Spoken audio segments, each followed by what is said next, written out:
welcome to Immigration Quicktake with American Immigration Lawyers Association. This is Jessica Eise at Eise headquarters in DC. And today we will be discussing this week's State of the Union address and the Senate Judiciary hearing. Joining us is Eise's Director of Advocacy, Chen. Greg, can you explain President Obama's comments on immigration during the State of the Union address this past Tuesday evening? During the President's hour-long speech, he emphasized immigration reform and focused on the benefits of immigration and the increasing consensus for reform. He noted the importance of a roadmap to citizenship for the 11 million undocumented immigrants and the need for real solutions. Most notably, he called on Congress to move forward and get it done. We at Eise echo his call. Our antiquated immigration system is tearing families apart every day, while innovators who want to come to the United States and start businesses that would benefit the economy are instead being driven to other countries. The momentum continued to gather this week as the day after the State of the Union address, yesterday, Wednesday the 13th, the Senate Judiciary Committee met to hold its first hearing on the topic.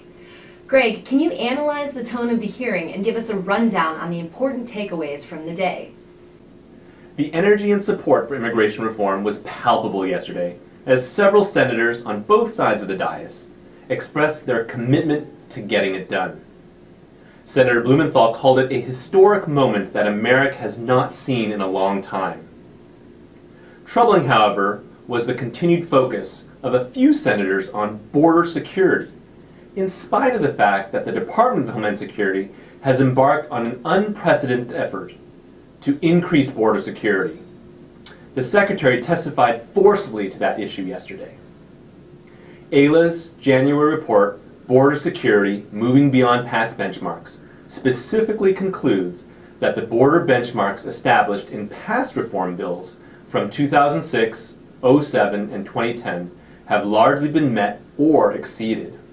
Eise was pleased that Senators Hirono and Franken spoke eloquently of the importance of families in America's tradition and of keeping families together.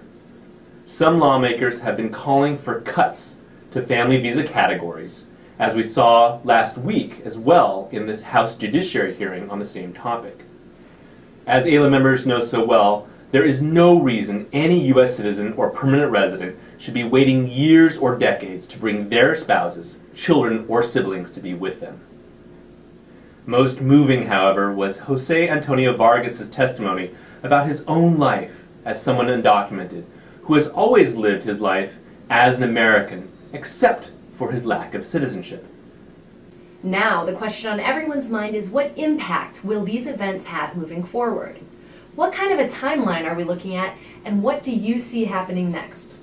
At this point, the next step is to get the introduction of a bill that has the major components needed for immigration reform. Most likely, we will see this coming from the Senate. And I am hopeful that the bipartisan gang of 8 senators will reach agreement on such a bill in the upcoming several weeks. Assuming they introduce a bill, they will try to take it through the regular process of having it marked up in Senate Judiciary Committee and then to the Senate floor. There's also been talk of a House bipartisan bill. Details on that are a little bit less clear. Either way, we should expect real action certainly by the summer, and possibly earlier in the spring. That's a short time frame, and most important, we all must push now for immigration reform, and make it happen as soon as possible. So join us on April 11th especially, when hundreds of Eise members will come to Washington for our National Day of Action. Thank you all for watching this week's Immigration Quicktake. And thanks again to Chen, Advocacy Director here at American Immigration Lawyers Association.